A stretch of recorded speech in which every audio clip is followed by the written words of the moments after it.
Hello and welcome to the Blatantly Obsessive Media Makers podcast. I am SnakeJess. I draw things sometimes. Um, and this is Yep, and I'm Julian, known online as Julian My Julian, and I am exiting my crash out era. This has been the worst winter ever. oh no. What's been going on this winter? Just money stuff. A lot of getting mad at people on the internet for being geeks, and I should be used to it, but the whole cultural perception of how geeks are and like how people in that space function socially, I think needs to be re-examined because a lot of internet geeks are not cool. True. So, did you see anything interesting this week at all? No, I'm champing at the bit to see Mickey 17 at some point. That just opened this week. Big Robert Pattinson film. But other than that, Chainsaw Man is going crazy. I would love to talk about it, but it's in the middle of an arc. So it's kind of like saying, oh yeah, this happened, but there's nothing to indicate why it's significant yet. To contrast that, though, Absolute Batman. Holy shit. Oh my goodness, yes. That's been so good. It's very funny that Black Mass thought he could just buy off the Batman. Yeah. I like how he kind of got his we kind of got the reverse of the Joker burning money to make a point, right? It's Batman burning money to make a point. Fantastic. No, I like that a lot.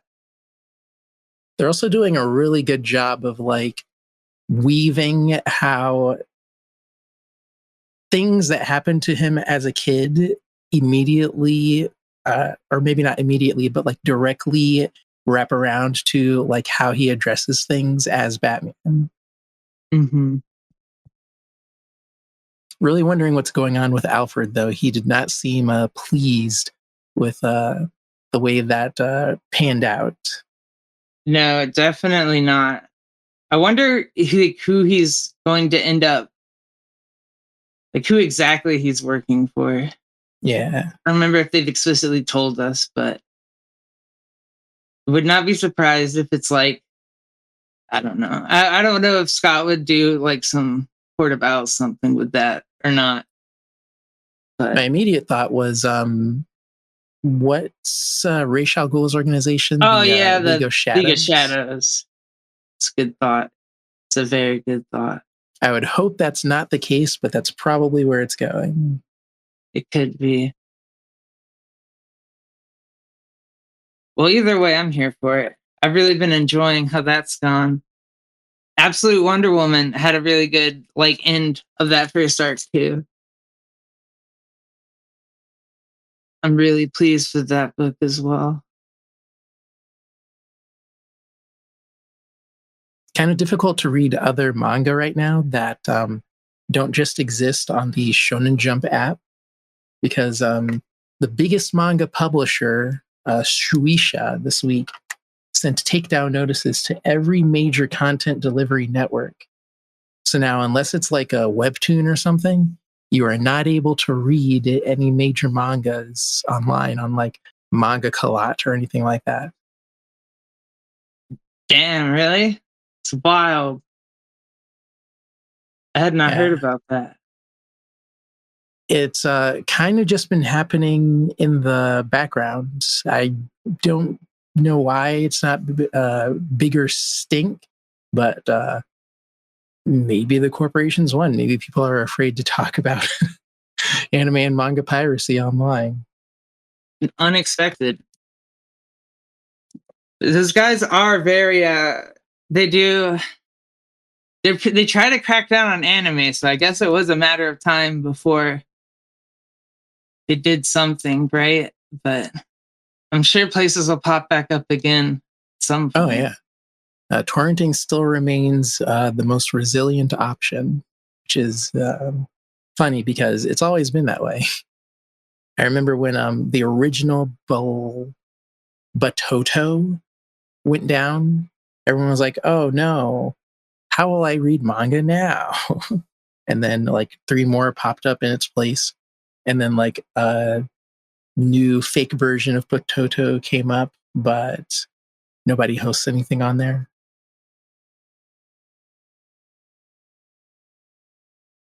But in those instances where there's no access, there's still IRC and torrents. Yeah. Just have a good, have it like a decent VPN, one that doesn't log you. Which brings us to this episode's sponsor. No, I'm joking. just use one. I watched. That would be a good way to insert that as an advertisement, though. Yeah, that would be the natural thing, the one use case. Avoiding law. No, I watched it was like the stupidest masterpiece this week. I stumbled upon it. It was it's on YouTube for free, but I stumbled upon it on an Amazon Prime. It's like this really, I don't know who made it exactly. It's really low budget.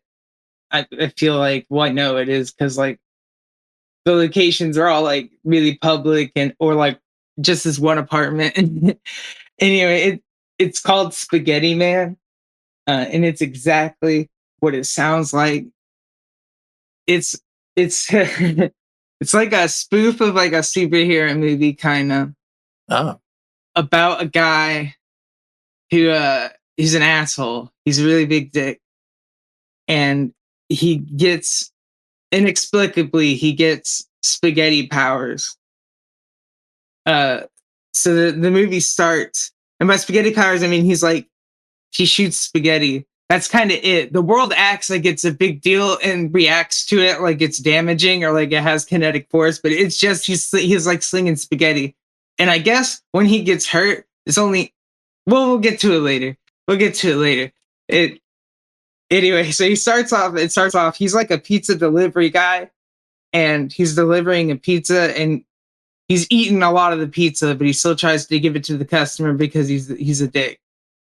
So he gets fired. So this is who we're dealing with. This kind of guy. He's not a good guy. He goes home, and he's like, his roommate is like kind of like a tall, robust man. But he works at a police station. He desperately wants to be a cop so he can help people, but he can't pass the physical test. We never see this. We're just told this. But so he only does paperwork, and he feels really bad about it, but he's trying really hard. Anyway, he's super nice, and he doesn't care that the guy gets fired. He's like, okay, whatever, do whatever. But he like gets walked all over. So this goes on for a little bit. The guy's not really looking for a job, and then he like has a mishap with his microwave, and all of a sudden he's spaghetti. Like he pees spaghetti. He goes to the doctor. The doctor doesn't do anything for him.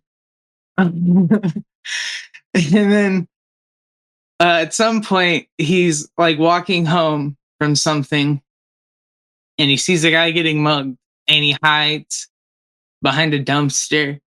And the guy's getting mugged, and he's thinking to himself, I'm not going to do anything. I'm not going to do anything. I'm not going to do anything at all because fuck that. And then there's a paper bag, and he puts it on, and he goes out there, and he tells them to stop. And spaghettis them. And this is a big deal for some reason. Like it actually like works for some reason. And then when the guy gets up, the guy thanks him. He's like, I wish I could repay you. So Spaghetti Man are here says, okay, sure, pay me. Like, it just, what do you mean? He's like, pay me. And he takes his money. Oh my God. And he's like, thanks. Okay. And he leaves. And basically what he does from here on out is he saves people and charges them. There's a montage of him doing this. That's his whole deal. Like mugging people, essentially.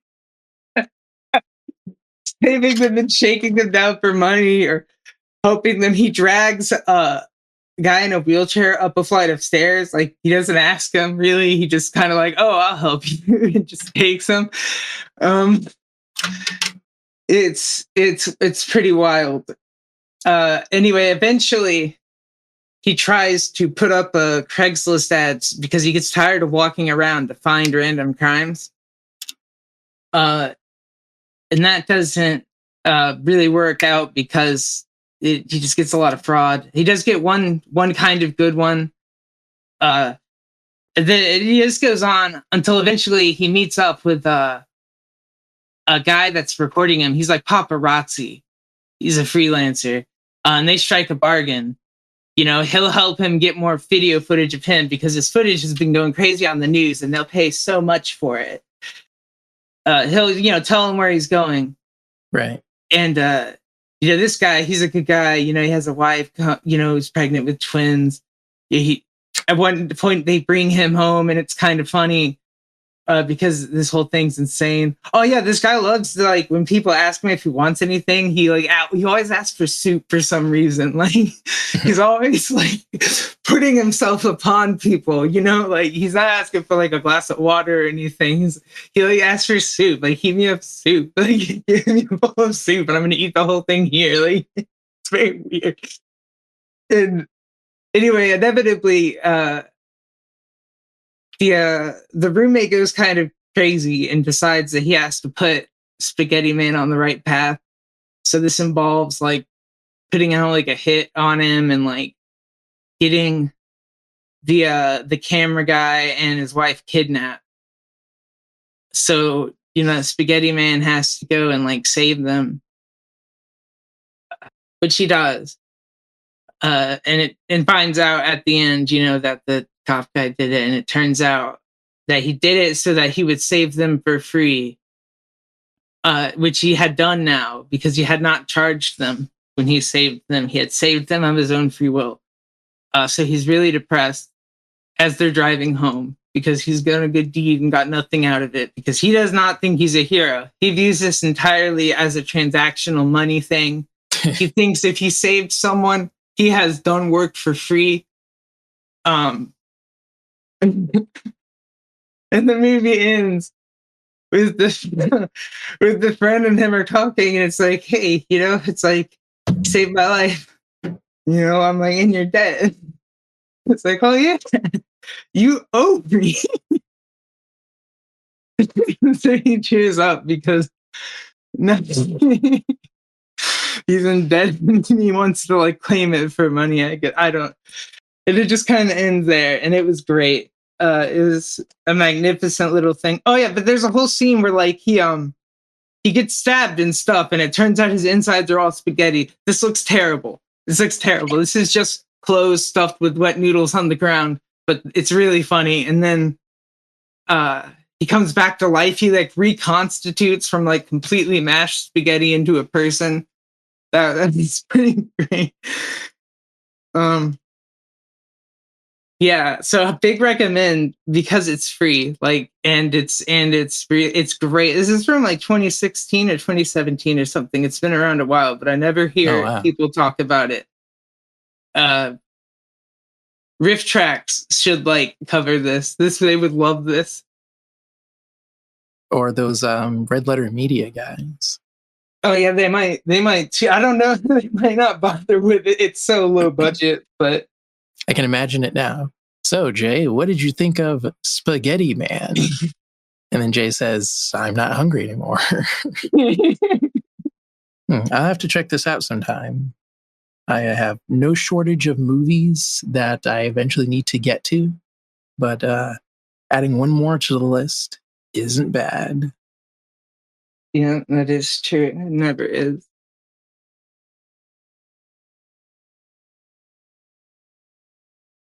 But that was the biggest thing that I had seen this week was that. Yeah, it's been a weirdly busy week so far. I saw the latest episode of Severance yesterday, and it was all about what's her name? Melody Cobell. And it gives like a sort of soft backstory for her. That was interesting. I'm liking what they're doing with this second season, where it's going outside of the office and examining other characters.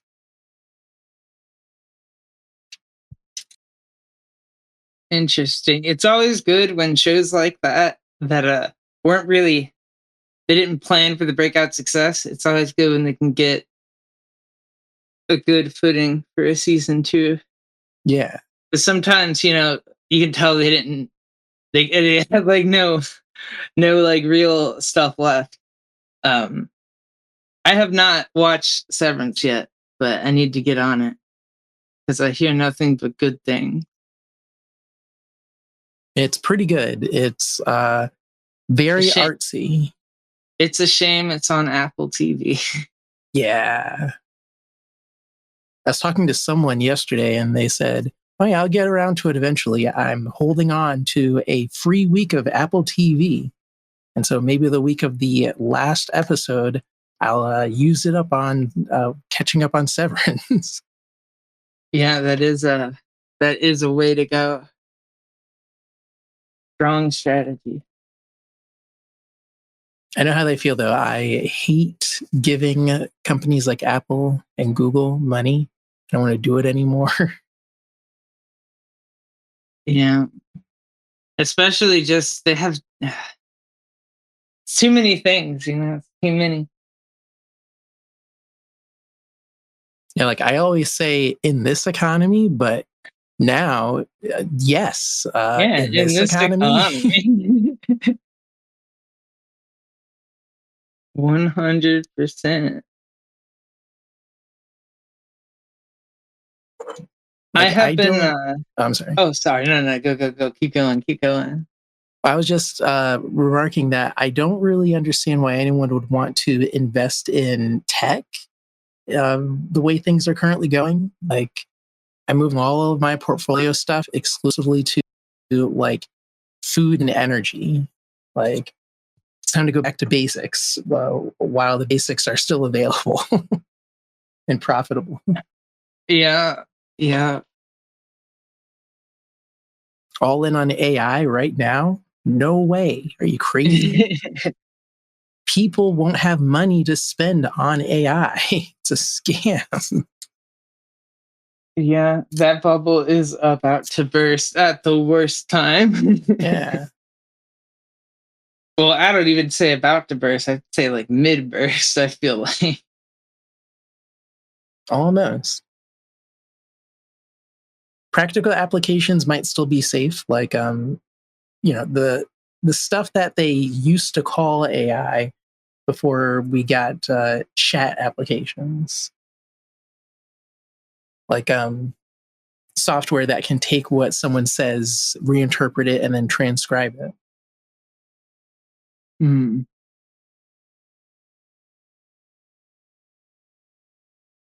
I would really love for Chat GPT to crash, though. OpenAI, biggest scam in the universe. When they launched, they were like, oh, we're a nonprofit. Oh, as a nonprofit, we still need to be able to profit. You know what? We're just profit now. Yeah, that. Wild. But what were you going to say? Oh, I was just going to say, it was a bit of a change of topic, but I had been playing. Have you ever heard of a game called Dave the Diver? Yes. There is a phone game that I like to play from time to time called Nikki, Goddess of Victory. It's one of those anime waifu collecting games where you just unlock characters that you don't really need to unlock if you're just in it for the art, because every time they announce a new character, there's a video of all of their animations uploaded to YouTube for you to watch at your leisure. But they had a cross promotion with Dave the Diver where you could play like a sort of mini version of the game in the phone game.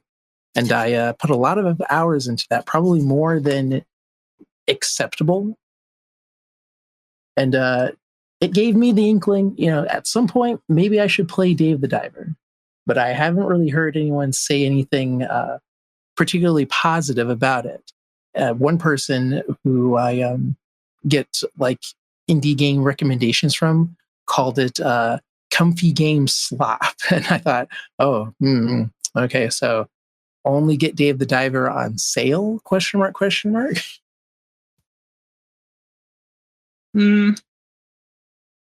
I don't know. Hard to say. It's not like a hard game. I'd say I think it's comfy.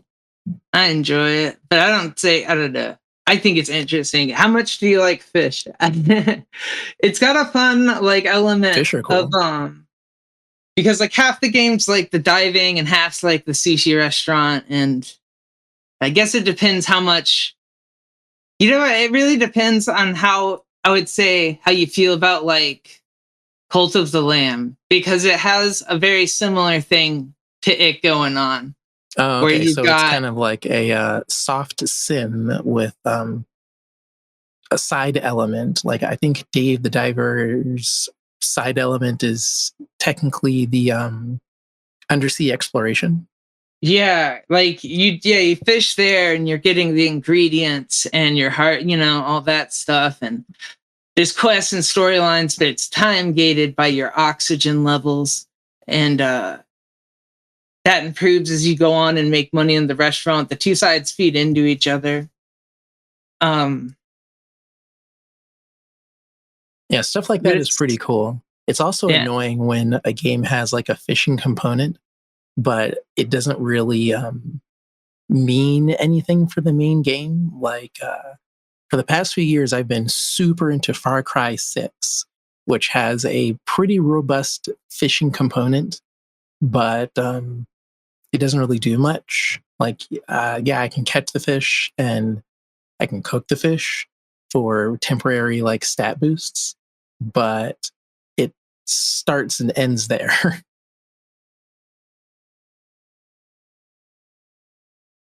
Yeah, fishing is often neglected. Not in Final Fantasy 14, I don't think. Nothing's neglected in there.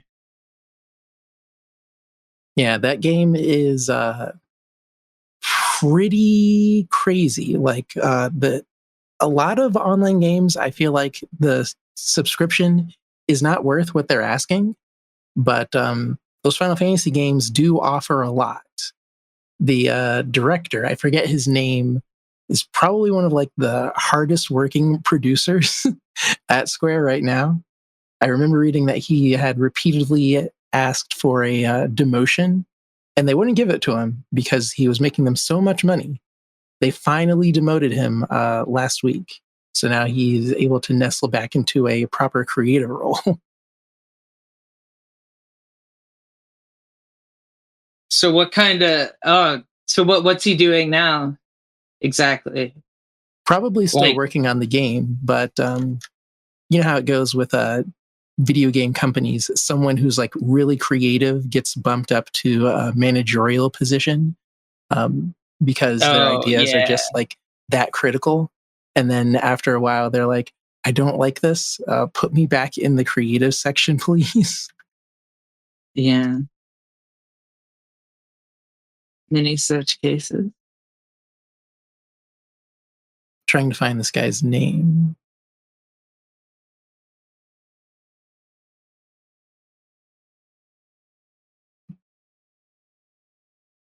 Is it Yoshi something? Yoshi P? That guy?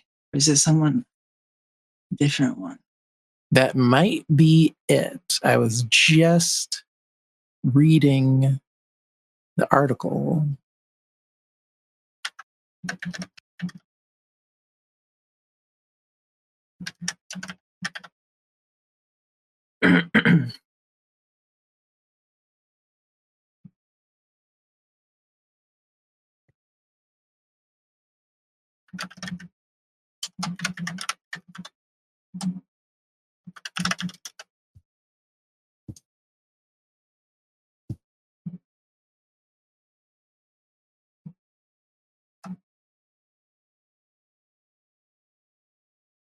Okay, yeah. Naoki Yoshida. Oh, okay. I should have remembered that. That's an easy to remember name.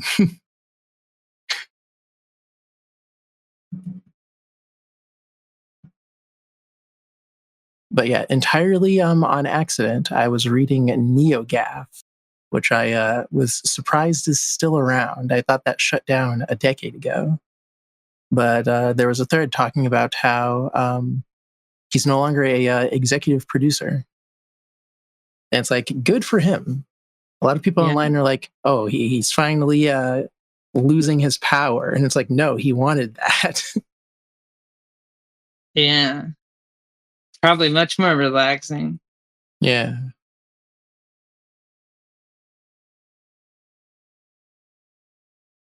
I'm like real late to the party on this one, but have you played UFO 50 at all? Oh yeah, that's pretty good. Big fan of fantasy consoles. It really reminds me of the experience of plugging in a bunch of Pico 8 cartridges into one's install and then pretending that it's like a little Famicom in your computer. And someone just took that whole dichotomy and made it a, I guess, self-contained product, which is genius. Yeah. I love the idea too that it's following like this fictional game company. The whole thing there is so funny.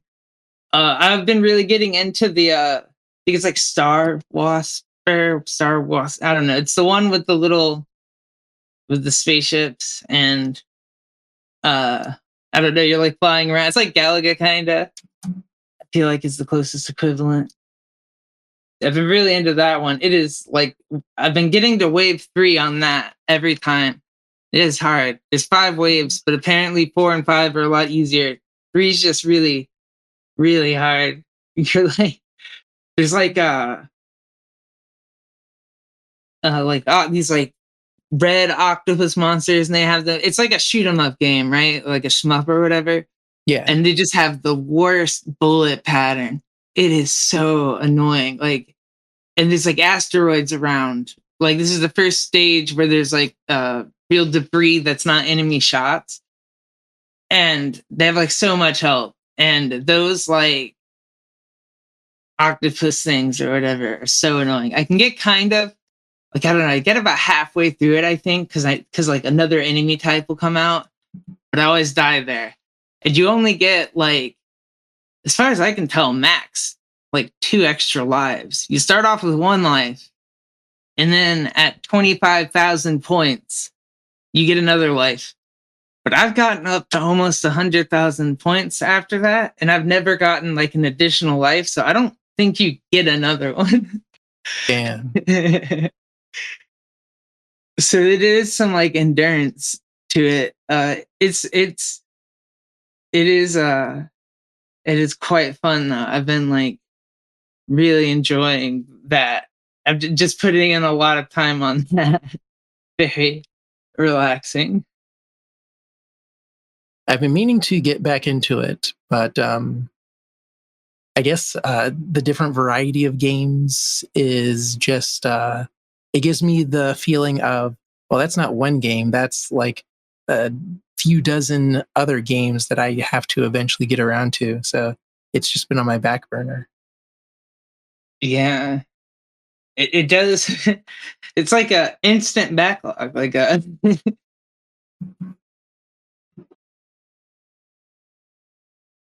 And I unfortunately have the brain disease where I'm constantly buying newer games.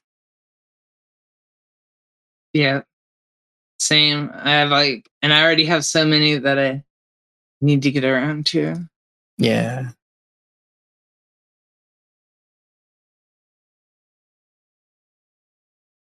And it doesn't help that Steam has probably the best looking storefront, best curated storefront.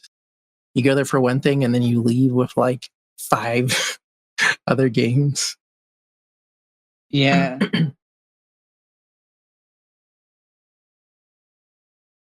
And for a lot of people, your library is already there. So like you're kind of, I don't know, it feels easier to add to it. Oh yeah, absolutely. I love seeing the number go up. I think my current library count is like 900 games, which seems impossible. Not sure how that happened, because I definitely have not played all 900 games. Yeah.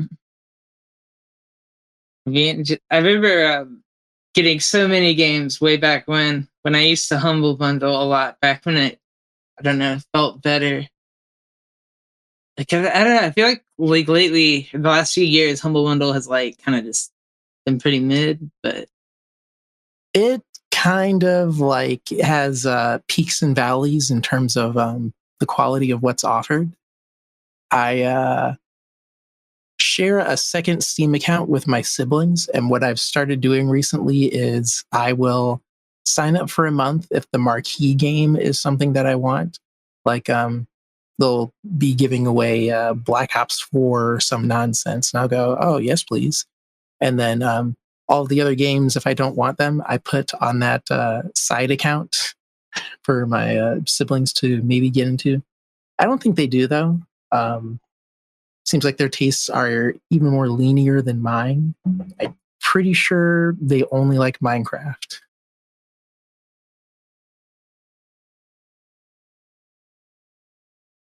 Which is strange because I didn't introduce them to Minecraft. No idea where that came from. I have still never played Minecraft. I should play Minecraft at some point. It's definitely appealing as a social game. I get the gist of it, get what's going on, but just like never got around to it. I know that there has been a lot of like, I guess, hubbub around the whole new Monster Hunter release on PC. Guess it's not like super well optimized or something. Yeah, it's been weird to observe that. Apparently, good performance is possible on low-level PC hardware, but then of course you have to play with AI frames like a DLSS or a FSR. Which I had always thought would only be necessary if you wanted to like play at higher resolutions. It's very annoying that it's becoming necessary for just like standard resolutions in some games. There was some application recently that people were sharing. I think it's called lossless. Darn, I can't remember. Lossless scaling. Yeah, that's what it was called. I've been meaning to try this out. Apparently, it's a good way of fixing some of those types of games that require AI frames for good performance, while also allowing you to skip the whole AI frame requirement. Just linked it in the chat. Apparently, console players aren't having the same issue, though. So if you own a PS5, there's Monster Hunter waiting for you. Yeah. I'm just going to wait for, I don't know. I'm just going to wait for them to get support up, like, or to get it, like, I don't know, fixed on PC. even if it takes a bit. I've not tried it yet because I've not gotten a chance to buy it yet, but I don't know. I don't want to. I've like regrinded Monster Hunter games on like multiple systems before, and like I enjoy it, but it's a time sink. So I kind of want to just wait and only have to do it once this time around, at least at the beginning. Yeah. Especially since like I know there's going to be like an expansion in a year or two. Because that's how they make their money. Yeah. But at least they're always worth it. Like I love the Monster Hunter. Like they have a bunch of silly little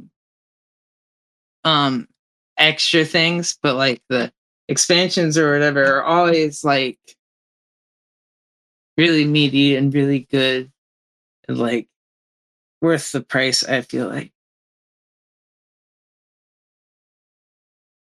Yeah, I remember when Iceborne came out, and that was really exciting for me. I love when video games give you like winter or like ice themed environments, and a whole expansion just centered entirely around that. That was like an early Christmas. Oh yeah, it's great. It was really good. Very I don't know. I'm with you. I love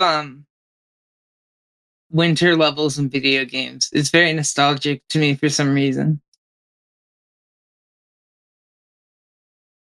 Probably because like a lot of my first like game consoles in N64 and Super Mario 64 has a lot of really good winter levels. Oh yeah, that is a good winter level. Following around the penguins was a good way to spend time. Mm-hmm.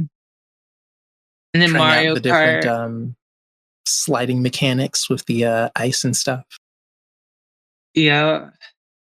Good music, as I recall. Yeah. And then that bit when you go inside the mountain and then the mountain is just like a big slide. Yeah. Very good. Yeah, Super Mario is like, it was a great one to have as a kid. Like, it's like a first game. It's really good. I had played like some computer games and stuff, like point to click stuff. I like when I was really young. Yeah. But like not. Yeah, it was like my first like console.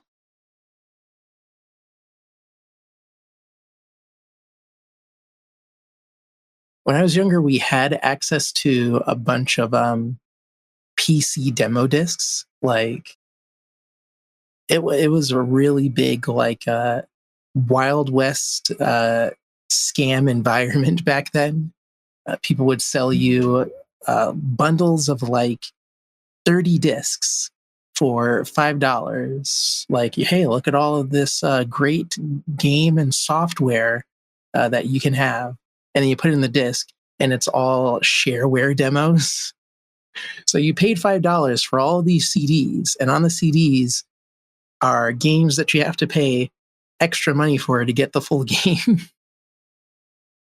But for several years, that was what I did on the computer. I would just waste however many hours on shareware nonsense, find the screen where it says, call this number and give us $20, and then move on to the next thing.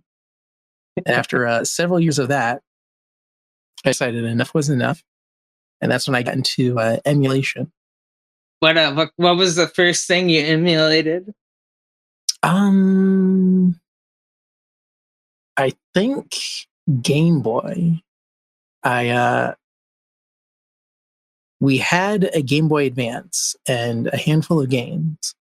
And I assumed for some weird reason that Game Boy Advance would not be able to run on our cheap Dell computer. But original Game Boy Color, no problem. And even back then, websites would give you ROM bundles. So for the cost of maybe like 3 megabytes, you could get all of the Game Boy Mega Man games. or Harvest Moon. And for a while, that was pretty fun, especially because the emulators had skins.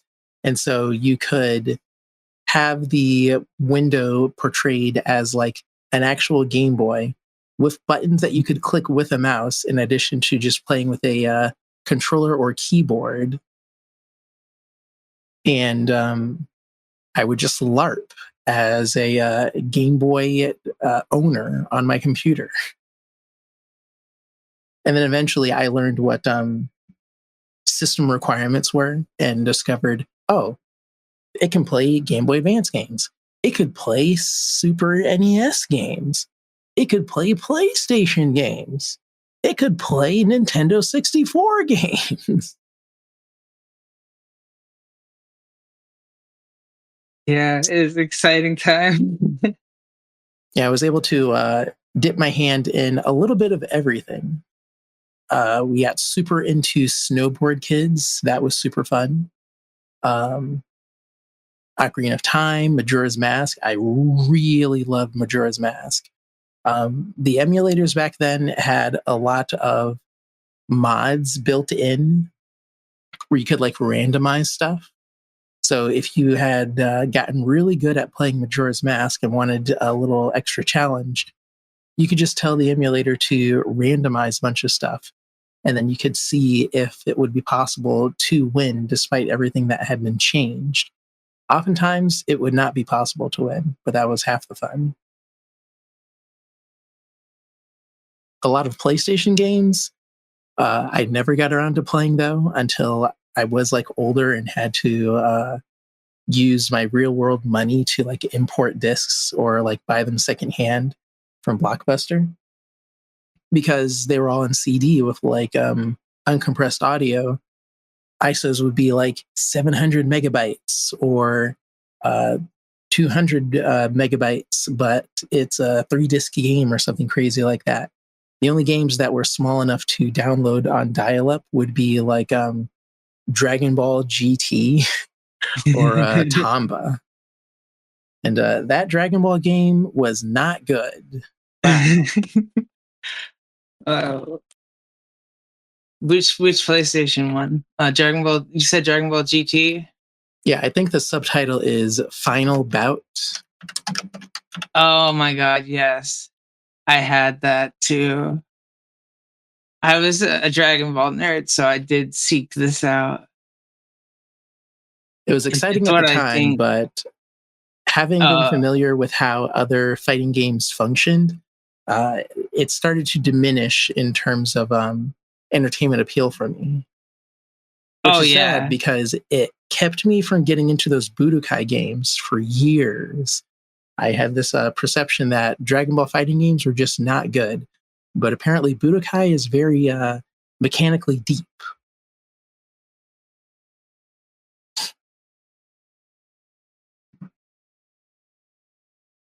Yeah, I don't. Maybe I never played the Tenkaichi one, so I don't know if those were.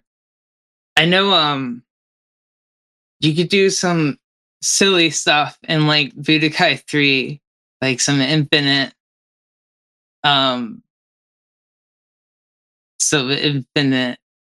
like juggling stuff. That's kind of ridiculous. But I don't know, those games were really fun. They all had something going on, I feel like. I know. Yeah, I see the final. Did you ever play this other one? I also had this one, this Ultimate Battle 22. It was also not good. I never played this one. I recognized the cover art though, because for a while I was a big Infogrames geek. I thought, oh, Infogrames, they're pretty cool. But as I got deeper into their library, I discovered, oh, they'll just publish whatever they think will make them money, huh?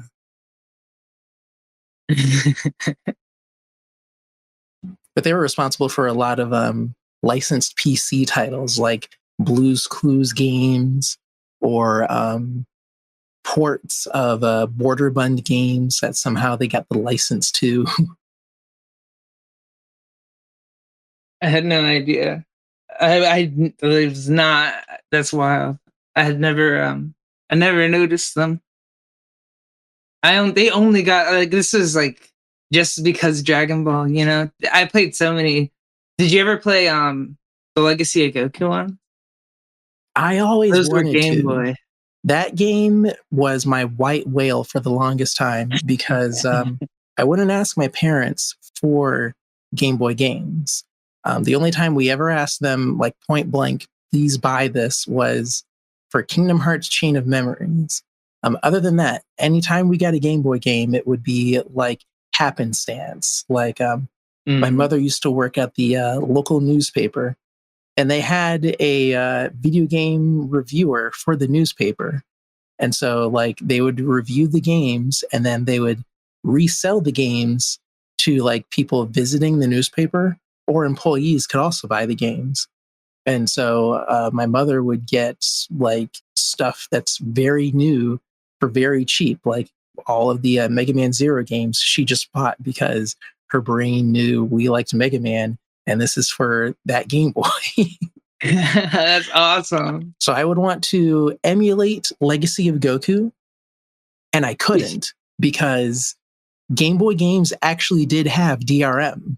It seems like it didn't because you could just rip and play all of the Game Boy games. But there are a few where, for whatever weird reason, the DRM worked.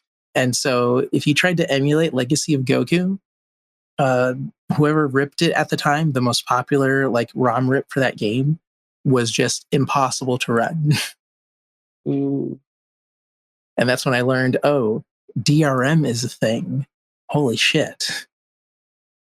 It's not just a free lunch, free for all. I did eventually get around to playing it, though. I had to buy a legitimate copy as a semi-new adult. I think it was like 21 or 22. It's pretty good. They should do more of that, which I guess they kind of did with the recently released Kakarot game.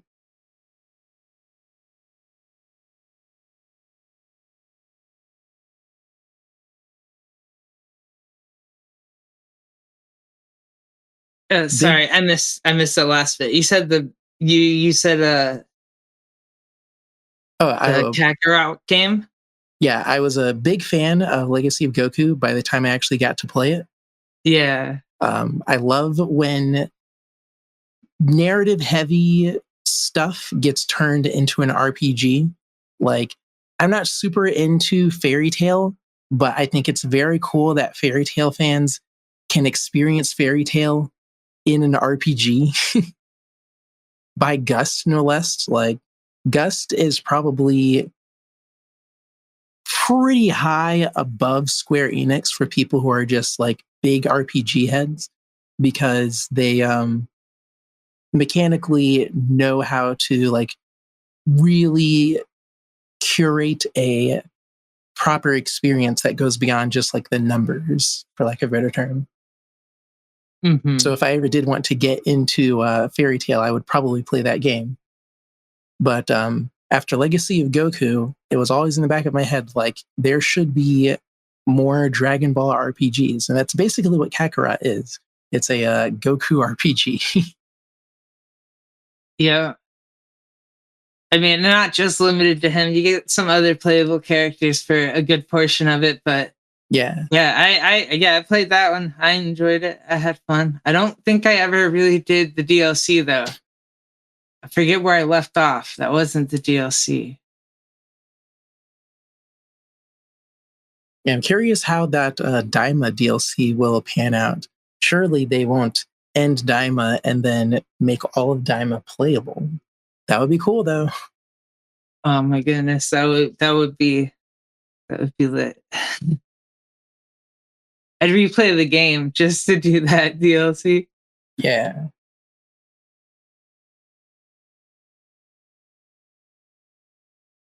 I keep thinking in the back of my head that that needs to happen for One Piece, but it'll probably be when I'm old and can't play video games.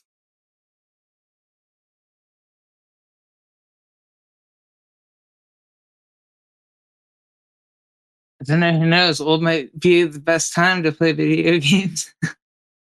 True. Retired, money in the bank, nothing to do except number go up in a video game. There are some people like that. Like every now and then I'll stumble upon a YouTube channel where some elderly person is like, here's my PSX collection. This is what I do all day.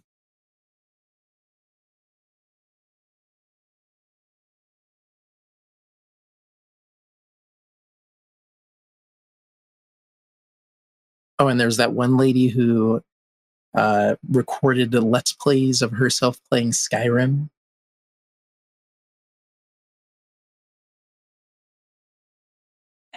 It's wild that Skyrim is still the most recent Elder Scrolls. It's crazy. I guess they put all their resources into that Elder Scrolls Online game, but surely that's not still making money. It probably is. They do. Yeah, I guess I didn't count that, but because it's not a mainline, but they do release like expansions all the fucking time. I feel like every year or two at least they release an expansion for that game, so it's probably raking in money.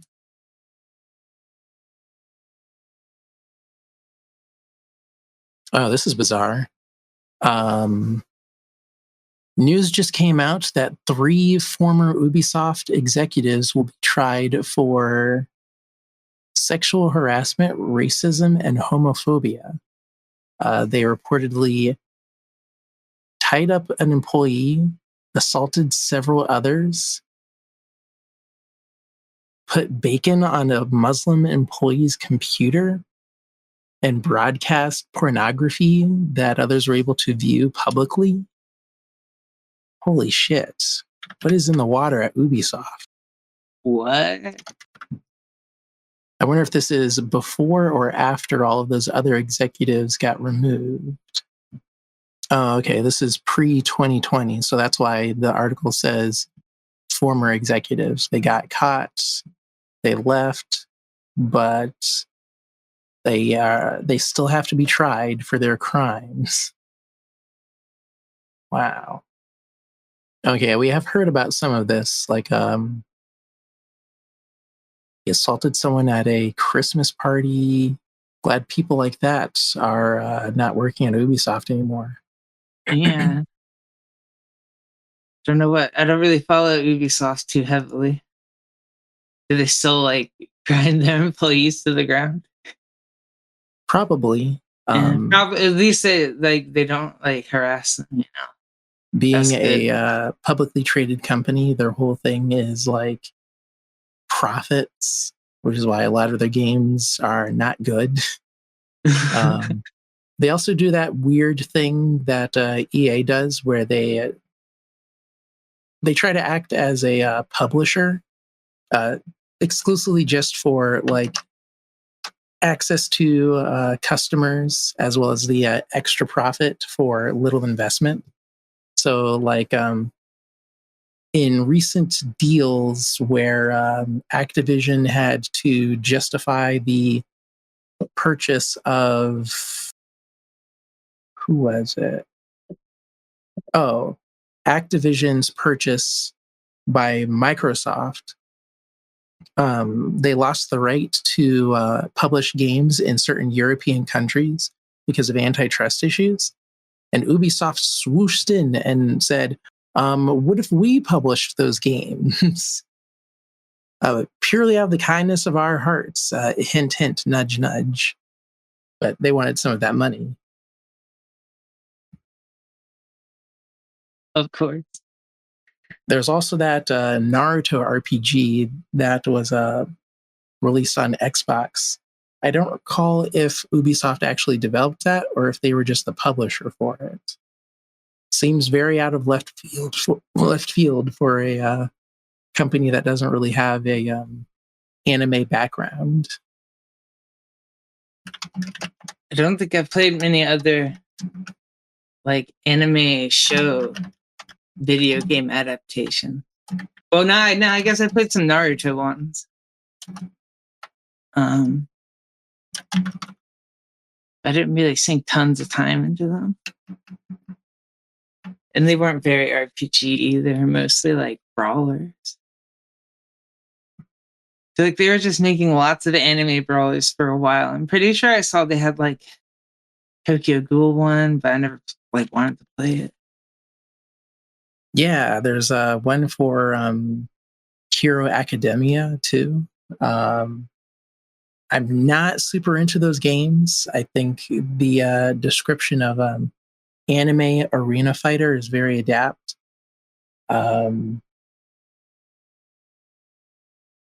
It feels very cut and paste almost. I hate to say that, but that's how it feels.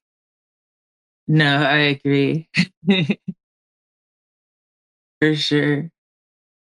There was that Jump Force game that came out where it was like, here are all of our flagship characters and some extras.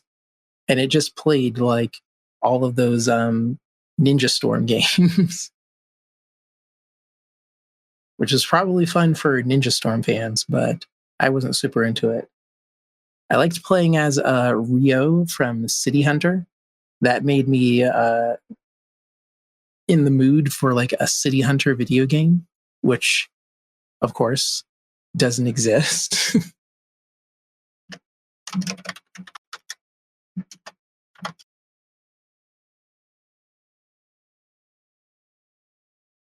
It's one of those things where if I had infinite money, I would definitely go to the Shonen Jump people.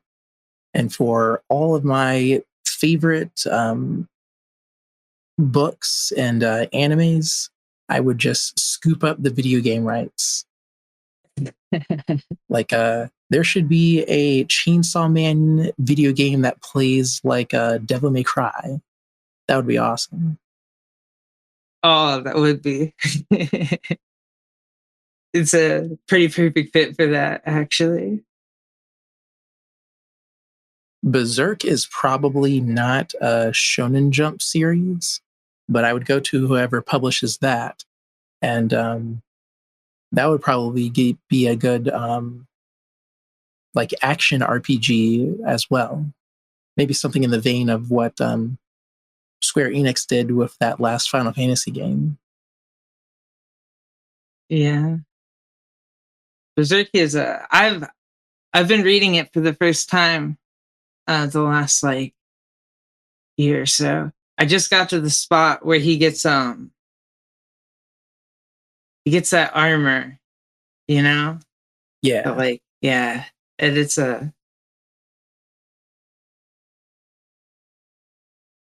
very good. Maybe I would make it good. That would make a good game like that, yeah. How did you feel about that, about Final Fantasy 16? I played through it like all the way through it, and it was like one of the first Final Fantasies I actually finished in a long time. I actually have not looked at it beyond just like some descriptions of the gameplay. I think being all in for 15, as much as I was, kind of killed my interest in Final Fantasy, which is terrible to say because I did enjoy myself. I like Noctis and his boy band, I guess. But the whole like multimedia blitz, I think, just put too much in my face. A similar case with Final Fantasy VII. After the remake came out, it was like, wow, that was great. More, please. Which I shouldn't have said, because then we got Rebirth and we got that mobile compilation game that takes all the Final Fantasy VII side games that you can't really play anymore and then puts them into a gacha game on your phone. So then when that new game came out, I thought, oh yeah, that looks cool. I also like the new setting. It's always fun when they do a Ivalice like type of story, or even something just like Ivalice adjacent, like pivoting from the pop fantasy stylings that's associated with Final Fantasy and just going like hard high fantasy. But I haven't played it. I'm waiting to get like really, really, really bored, because I heard that the real-time gameplay isn't as deep or free form as like a Devil May Cry. Some people have described it as repetitive. Is that true? Yeah, it can be. I would not 100% it. I would like beeline as through the story as much as you can, because like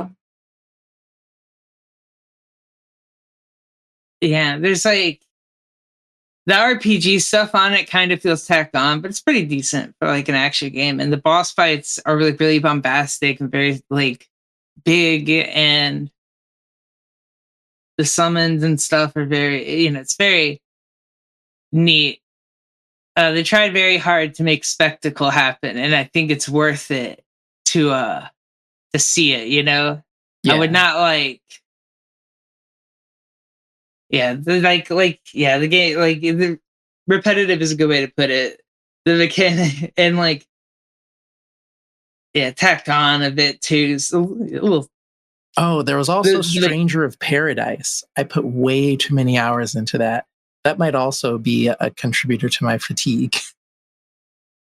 I don't think I played that one. It's pretty good. It was made by, I think, Ninja Team at Koei Tecmo. It's basically, what was that? Souls like Neo, but with a Final Fantasy sticker taped on top of it. Maybe more Neo 2 than Neo 1. But I thought it was pretty good. Kind of just okay story. It basically tries to recontextualize the first Final Fantasy game from the perspective of... Oh, no, actually, I won't say that. That's a big spoiler. But yeah, way too much Final Fantasy in too short of a span of time. They burnt me out. Probably not possible to burn out people who only play Final Fantasy games, but I play too many games in general.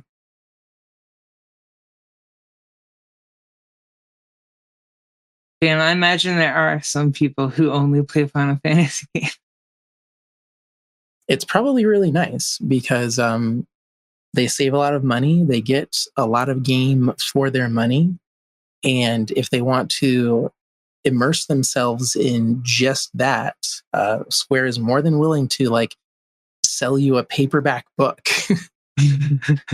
or a comic. Oh, you like that, huh? Here's a book with more story in it. Oh, they also have that trading card game now. That's happening, I guess. I have bought many a Final Fantasy art book collection.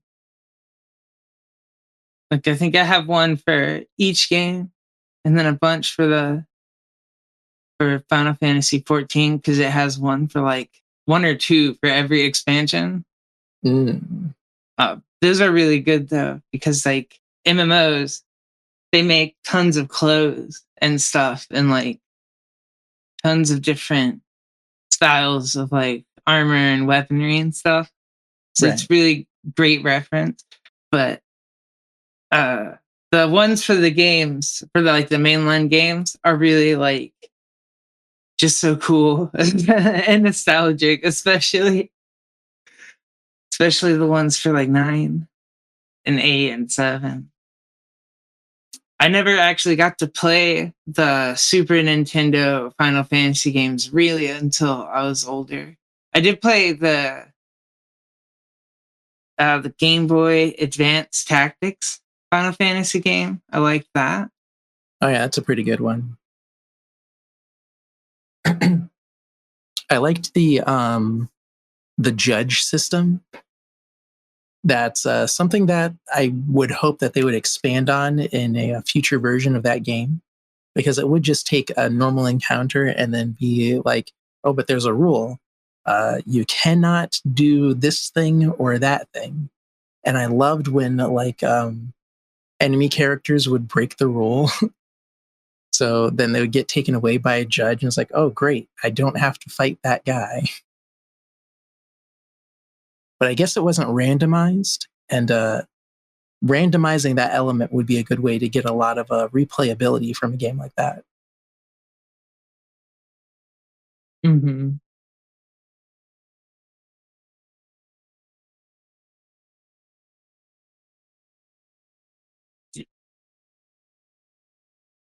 Did you what other games like did you play? Like, because I know you emulated Game Boy games, right?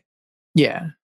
How, like, what kind of what did you have other RPGs? Like, did you play any?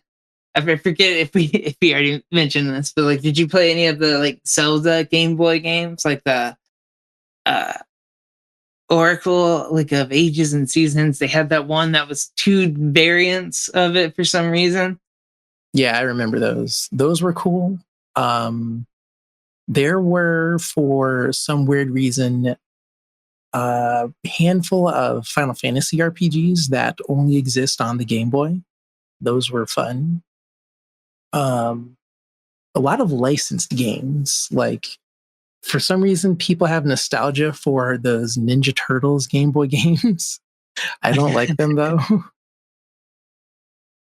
I don't think I ever played a Ninja Turtle Game Boy game. I played I had a Rugrats Game Boy game, like an original, like a Game Boy, not even like color, I don't think. It was a platformer. I remember, I don't think I liked it.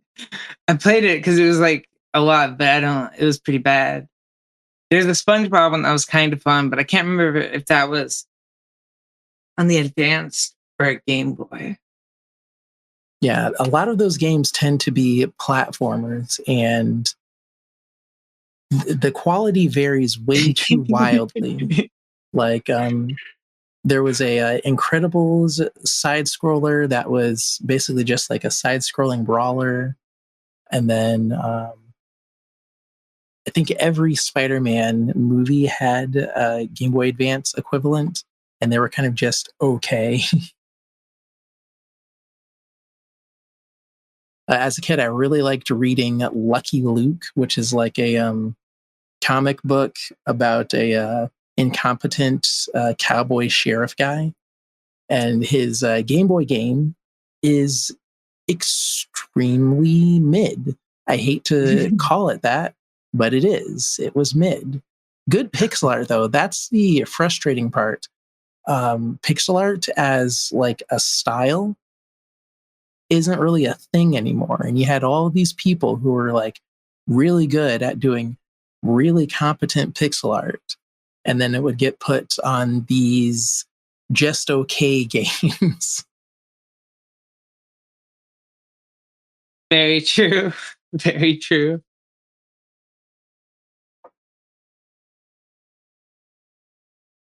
It was crazy too how back then, like,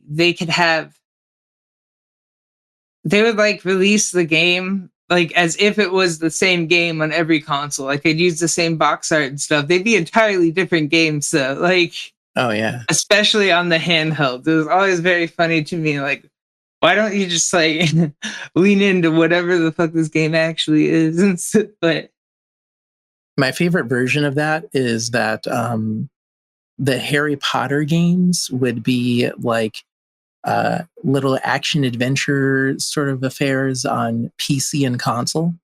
And then on Game Boy, they turned them into little RPGs.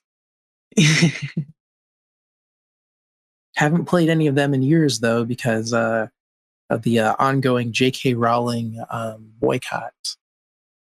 But, maybe after she dies, I'll pick up a copy and play through Chamber of Secrets or something. It's a pretty good blueprint for creating like a short form narrative RPG, though, because they don't utilize a lot of the source material. Like, you could probably stretch out one of those games to absurd lengths if you tried to format it as like a year at Hogwarts. But they just follow the narrative of the movies. So it's like, oh, it's an RPG, but it's also really, really short.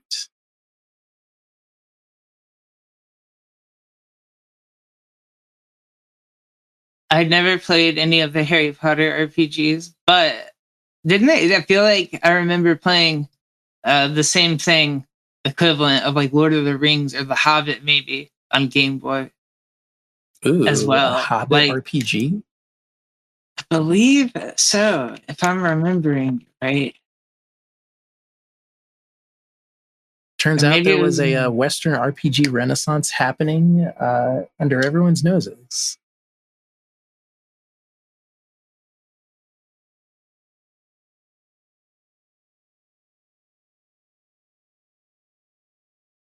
Yeah.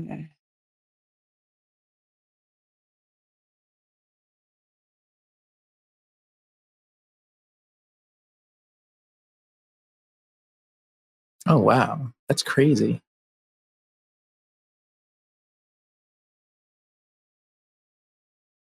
I'm pretty sure. Yeah, there's a Lord of the Rings one too. Though that might be more kind of action. It's hard to tell from the screenshot. I don't remember them too well.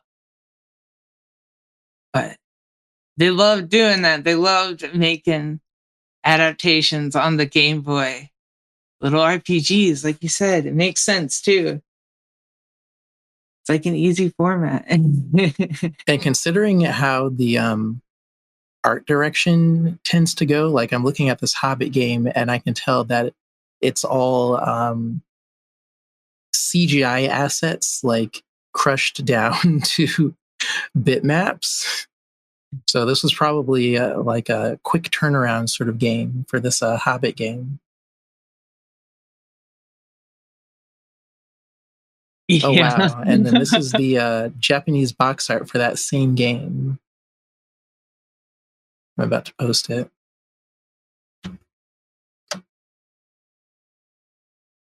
This is Hobbit so cool. This is cool.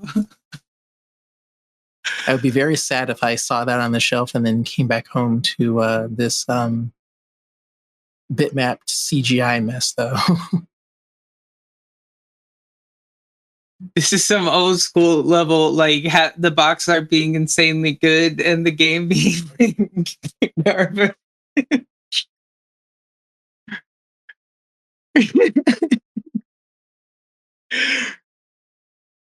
This guy. Oh my goodness, this guy's face. Although I guess there's probably a market for something like this. Like, the fact that no one's really selling games that look like this anymore means that for however many people who are super into this, that's probably a sale.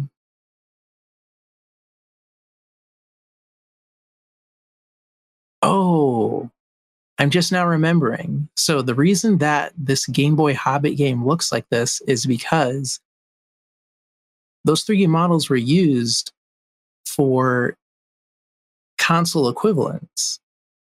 So they already had the CGI assets for the 32-bit games, and then they just decided, we're not going to go through the effort of redrawing these characters, just turn them into sprites. That's such a business decision. Yeah. It's very strange, though, because usually they will have separate companies doing like the Game Boy versions of games, in which case they'll have their own directions for how to do the artwork and stuff like that. So that means that whoever was producing the games like across each platform probably mandated it has to look like the console games, so just use these assets. That's kind of crazy. It might have looked better if they did just go in and do like raw pixel art. Like they could probably have adapted it like those Mana games. Those always had pretty good pixel art. And if you squint, you could probably convince someone that a Mana game is Lord of the Rings like. Oh yeah, you could definitely do something like that with Lord of the Rings. Or like Golden Axe even too, because it kind of does the same thing when it's not in combat. It kind of looks similar. We have way too many good ideas, though. No one tell Amazon these ideas. They don't deserve it. Oh yeah, do they have the license for it now? They have the exclusive license, yeah. Ooh. They also have the license for James Bond. That's going to be interesting to see what they do with it in the future. Because the last movie ended with James Bond, I guess technically maybe not really dying. And so it's like, what do you do with the next one? Do you just start over, pretend that the last movie didn't happen? Or will it be a continuation fake out sort of thing? I kind of don't want them to do a continuation because the whole Spectre plot line kind of got dull for me. I don't like the whole, there are moles in the government and only you, 007, are bad enough to stop them.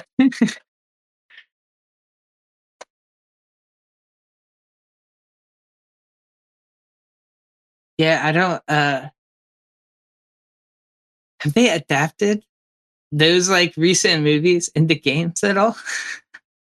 I think there was something for Quantum of Solace, and then maybe sales for that were kind of just okay, but because they still had the licensing and reproduction rights for the actor Daniel Craig, they did adaptations of older stories, like the ones everyone likes according to probably a spreadsheet or something like a GoldenEye and such. Oh, but with like Daniel Craig on top.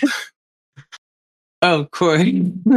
I played some of those on PS3 and they were okay, but I was like really big into my Splinter Cell and Metal Gear phase.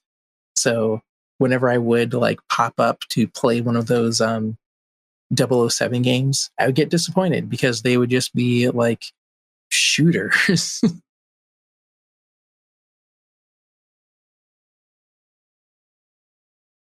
Which I guess 007 kind of is. He doesn't really do anything else.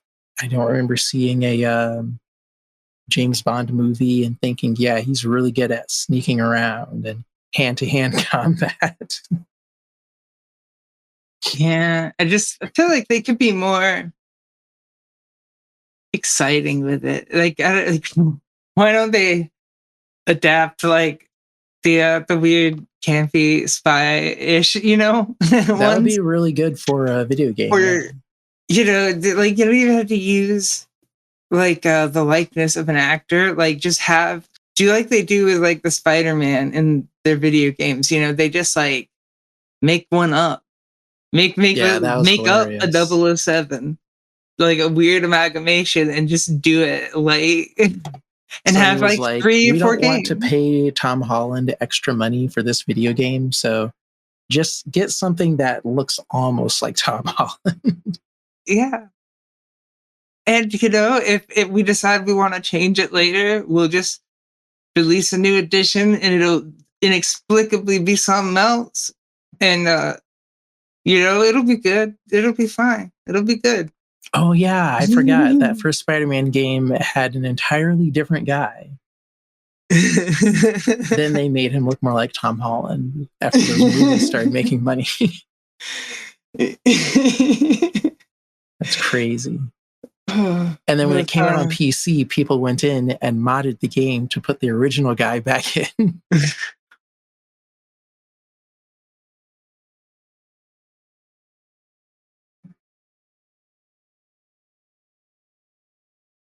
But yeah, they should do it. They should make your own 007 franchise. Do it. It'd be great. I promise. There's definitely a market for it. Like, people like action spy games. Monolith is gone forever. Warner Bros. Closed that studio, so everyone like starving for what was that game called? Not The World Is Not Enough.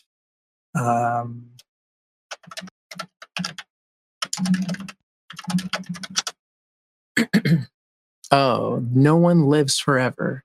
Yeah, we're never getting a sequel to those games. So someone has to step in and fill in that space. Yeah, 100%. I don't think I ever played This Is Wild. I remember seeing one of my uncles playing the first one, but no one really talks about the sequel, A Spy in Harm's Way. Maybe it didn't sell well because that was it, I guess. They were like, no more of that. Well, potential explanation. One looks like has a... Oh, wait, never mind. Well, on PlayStation, it has a teen rating, it looks like. But PC, it looks like these have maybe an M rating? Maybe the expansion only came out with the mature rating or something, so it didn't make consoles, so it didn't like circulate as hard. That would make sense. But I can't tell. I'm just looking at images. I'm not really looking super in depth. Oh, this came out in 2002. Huh.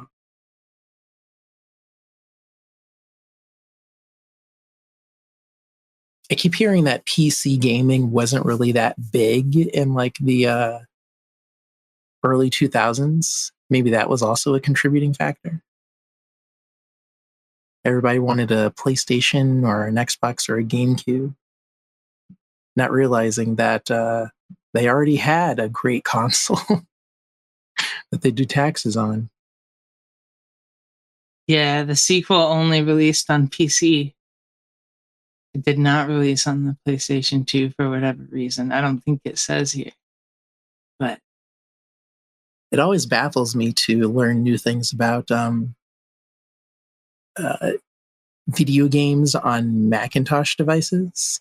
Like, apparently this game was released through a side company called MacPlay, which had nothing to do with Apple.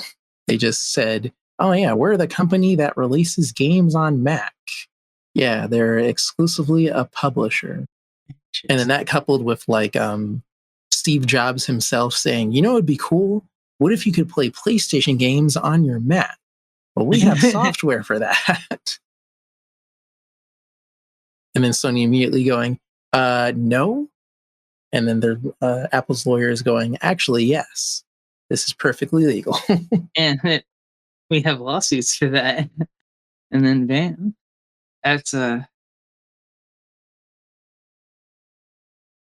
yeah. You know what YouTube channel I love that talks about kind of, well, it's kind of broadly DRM, but also talks about like this kind of game right stuff. Modern Vintage Gamer has tons of really good stuff with like... Oh yeah, I've seen that guy. For some reason, I didn't like him at first, but every new recommendation gives me more videos of his to watch. So I've become more of a fan. It's very interesting learning about like how different hacking scenes used to function, or like how different console interpreters are actually different from each other. Like, for the longest time, I thought, oh, 32-bit systems, they're all the same. That's what makes like PlayStation 2 and 3 different. But no, even amongst consoles that were like, Intel inside or AMD inside, they were still very different from each other because they were purpose built for the hardware associated. All of that has flattened now, it seems, though. There's not much different between a Xbox Series X and the PlayStation 5, other than, I guess, the Series X is faster and the PlayStation 5 has better sound. Yeah. It's just all, now it's just a standard PC in a box, more or less. A standard PC that doesn't even have a browser attached. I'll never forgive Sony for that.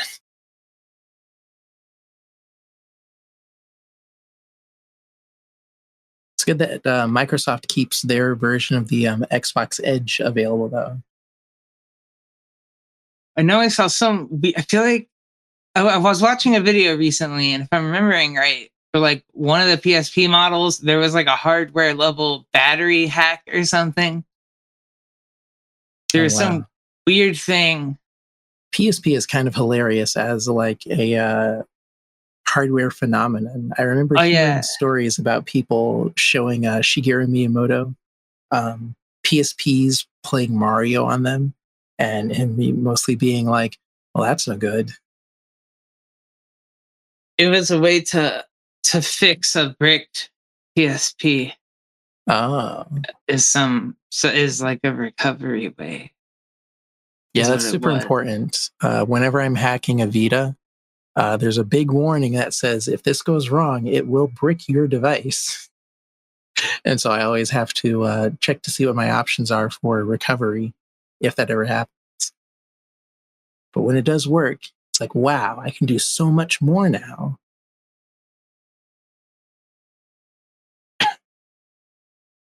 Yeah, very, very nice, I imagine.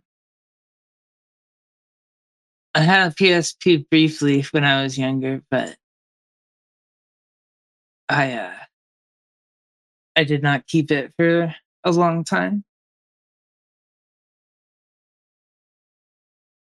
It's hard for me to justify pushing people to getting one nowadays because most of the software that was available, you could like play on your phone or play on another handheld.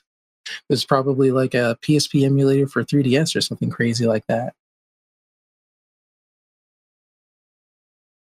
But I guess if someone's like really into the form factor, like I love the ratio of the PSP screen or even the buttons, then it might be worth owning.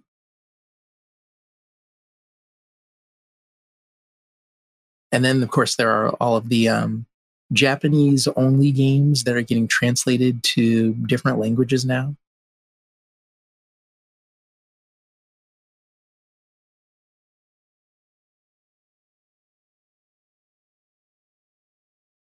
Yeah, like which ones exactly are you or have you been tracking? I think the most recent of note, at least, was the second part of Persona 2, which originally was released as 2 games, Punishment and Innocence. And even on the original PlayStation release, only one version was ever brought to America. So people playing only got like half the story, the first half. And when they remade the game for PSP, same thing happened. Only the first half got released in English. And if you wanted to play the second half of the story, it was Japanese only. And it finally got fully translated and released, I think, like 2 years ago. So that's been a big deal, especially because the PSP remakes are pretty good. Like, they redid all of the maps, all of the character art. Some people don't like that composer. I can't remember his name. I think it's Lotus Juice is his name. kind of a divisive figure in terms of music composition, but he did some tracks just for those remakes that are pretty cool. I think they also give the option of the original soundtrack. There is a Madoka Magica RPG that was only released in Japan for the PSP. That's getting translated. Most of the chapters are fully translated except for like the very ending. So if someone wanted to re-experience Madoka Magica as a first-person video game, they could. And it's pretty good. I really like those first-person RPG type games because you get more of the environment in that kind of case. Like every design decision has a trade-off. Like when you're doing a top-down RPG, you're only allowed to see that view of the characters in the environment. Or now the big trend is over-the-shoulder cameras, which only shows you so much of the environment.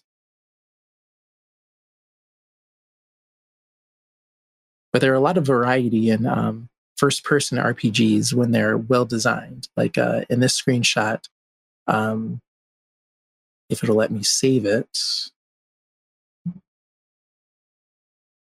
Here we go. There are a lot of foreground and background elements that really fill it in, as opposed to how these types of games might have looked on PlayStation 1, for example. So it's always interesting to see what the designers do with the tools that they're given. There's another interesting one. Let's see if I can find it. Here we go. A visual novel called Yarudora. I don't know anything about this game. Don't even know what the visual novel story is about. But when I see cover art like this, I'm thinking in my head, whoa, what is that? I got to check that out. And thanks to translators and hackers, I can. And on the platform of my choosing, I could put it on a PSP. I could put it on my phone. I could play it on a computer. But it's very stylish. And that's part of the appeal for me when it comes to a lot of these games, because stuff like this would just not get released in the US. Yeah. No, this looks very, very interesting. It is just a visual novel, so there's only probably so much that one could get out of it. But it's about as good as reading a book, like at the start of the day or like at lunch or something like that. Yeah. Yeah. I mean, that's about what, visual novels are. Yeah. I've never finished one, but I've done parts of one. I like Steins Gate. Oh, yeah, that's a classic.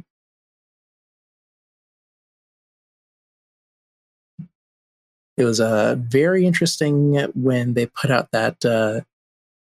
I don't know if I would call it a sequel, because the characters it follows are from a different dimension from the characters in the first story. Interesting approach, though. I did not know about there being a sequel. That's interesting. Yeah, Steins Gate 0. Whoa, which is only $8 on Steam. Oh, wow. Yeah, I feel like that sounds familiar now, but I've never really looked into it.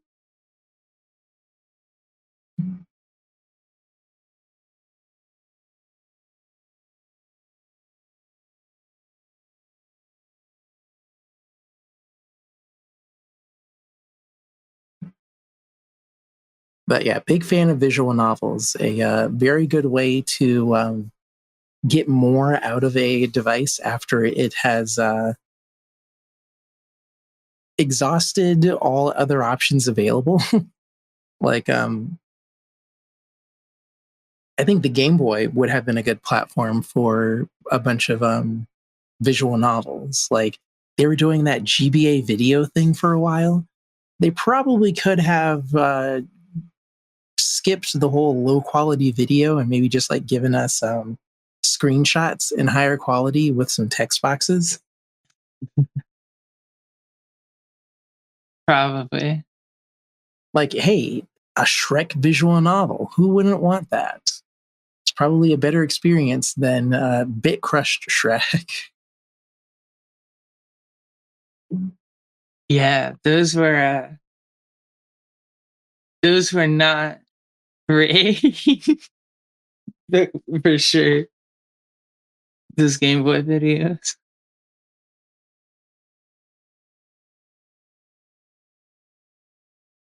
Which, speaking of, I do remember seeing a YouTube video where someone figured out how to encode video for that format. And I think what they did was they took Tenant and then made it a GBA video. So they could watch goodness. Tenet on their GBA SP. Yes, as one would. I can't imagine ever wanting to do that, but it is neat to be able to. Yeah, it's a visually dense movie, and a lot of that gets lost when the quality is lost. But as a novelty, like maybe if I put it on an actual cart, then when people come to my house, they'll see the cart and they'll go, huh? Tenant on the Game Boy Advance? And I go, yeah, you got a Game Boy? Try it out.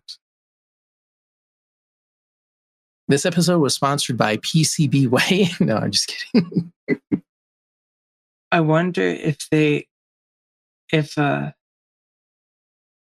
could trick them into thinking that it itself came from some alternate timeline.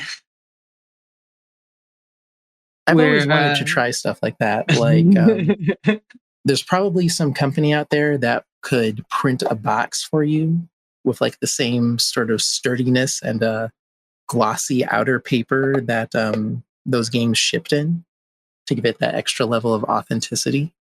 And then you could just like fake a Nintendo seal of quality sticker.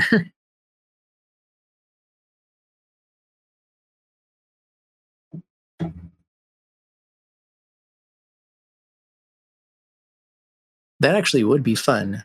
I've had ideas of doing that with Castlevania, like creating a de facto Castlevania collector's edition where I just recreate a bunch of cartridges of old Castlevania games. Because there are companies that will probably do that for you, and I don't think it's that expensive if you know what you're asking for. Because there are companies out there that will sell you reproductions of like Nintendo 64 games because that hardware has been out for so long that they can just spoof whatever it was Nintendo was doing in the manufacturing process. So they sell you a not real, but technically exactly the same thing copy of Ocarina of Time. And it costs them maybe like 50 cents to make, but they're going to charge you whatever the market price is for Ocarina of Time. And you, none the wiser, will take it home, put it in your like authentic, originally Nintendo manufactured Nintendo 64, and it'll play the game. And you'll never know that it was a like reconfigured, not entirely accurately developed cartridge. And I think that's pretty cool. I understand why Nintendo wouldn't think it's pretty cool, but yeah, they at this wouldn't. point, why stop them? They're not giving me very good access to Ocarina of Time, except for, I guess, those 3DS ports. Those are pretty good.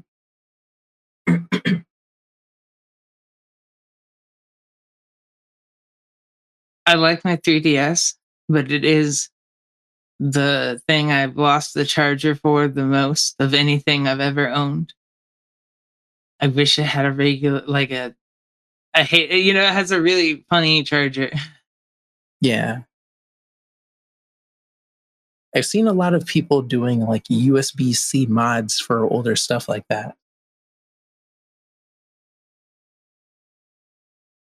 Maybe there's a service that would mod it for you. Like you send them your 3DS and then they send it back to you with USB-C installed. Possibly. If I ever acquire an extra 3DS, I would consider it. I would never gamble my only one on it, though. True. I did that once with a PS2, and it was okay. But the whole time I was thinking, oh no, what if it goes wrong? They're going to come back to me and say, oh, sorry, we destroyed your PS2. Oops. I wanted to have the network component for the Slim replaced with something that I could plug a hard drive into. And it worked for a while. I definitely got my money's worth. But yeah, that was terrifying. I can't imagine.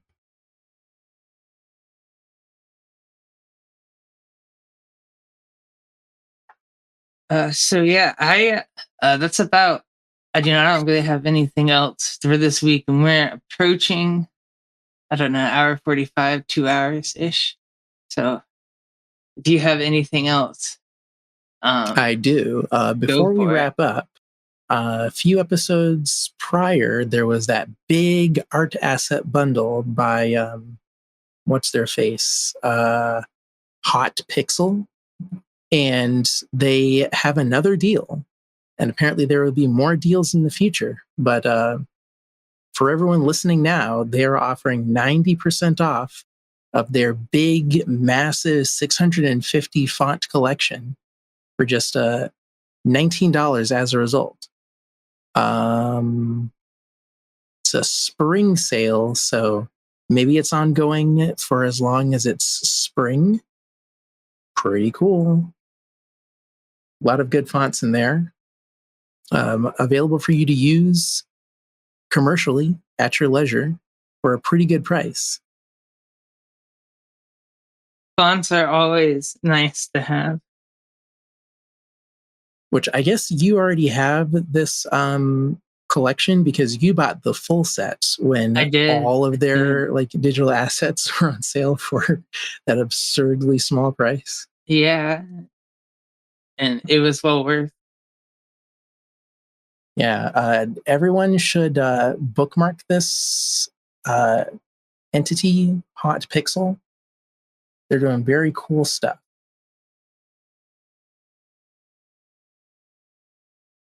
But yeah, I felt like spotlighting that since in the last episode, I was like, oh, hey, check out this super cool Japanese company that charges you hundreds of dollars for mono fonts. Yeah, we've had a few different fonts. It's nice to see a return one. Yeah, especially since we were also a little late on that episode. I believe by the time that episode aired, it would have been over, which is unfortunate. Yeah, I'm glad that they are considering making a recurring thing out of this discount deal, because it makes me spotlighting it as a service less silly feeling. It's pretty good. A lot of high quality fonts. If you are doing any sort of like 2D design or maybe video game design, really cool stuff in here that looks like stuff that you would find in a big AAA sort of project. So whenever you're looking at the Steam storefront and you think, these are some pretty high quality fonts, how do they do that? Probably something from this bundle. But that's all I had. All right. Well, in that case, thank you for listening. Until next time, I am SnakeJess.